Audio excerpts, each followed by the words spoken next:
មុនមាននំសំណាងបាទសូមគោរពជំរាបសួរបងប្អូនពុកម៉ែមីមីងទាំងអស់គ្នាជាទីគោរពស្រឡាញ់រាប់អានបាទសម្រាប់ថ្ងៃទី24ខែ1ឆ្នាំ2026នេះមុនមាសក៏បានធ្វើការពំនាំនៅតម្រុយលេខឆ្លងជួន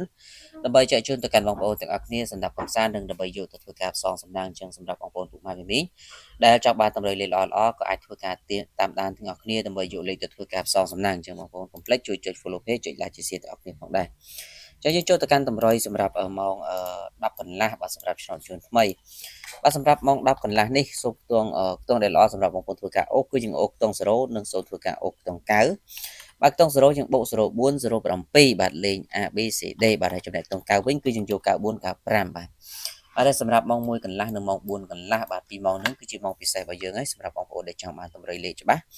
អាចធ្វើការឆាតចូល page ដើម្បីសុំបានទាំងអស់គ្នាបាទសេវាគ្រូត្រឹមតែ50000រៀលទេឆ្នោតចិញ្ចឹមបានយកសេវាតាមក្រោយចឹងបងប្អូនដែលមានបំណងចង់លេងអាចធ្វើការឆាតមកសុំបានរីឯតម្រុយសម្រាប់ម៉ោង6កន្លះវិញគឺបងប្អូនសូមលេងខ្ទង់30និងខ្ទង់40បាទសម្រាប់ខ្ទង់30សូមពុកម៉ែមីមីធ្វើការបុក36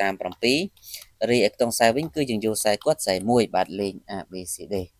បាទអញ្ចឹងសម្រាប់ថ្ងៃនេះបងប្អូនដែលមានបំណងចង់បានលេខល្អលេខពិសេសអាចធ្វើការឆាតមកសុំទាំងអស់គ្នាបានអរគុណជូនពរពុកម៉ែមីមីសំណាងល្អត្រូវឆ្នោតទាំងអស់គ្នាសូមគោរពលា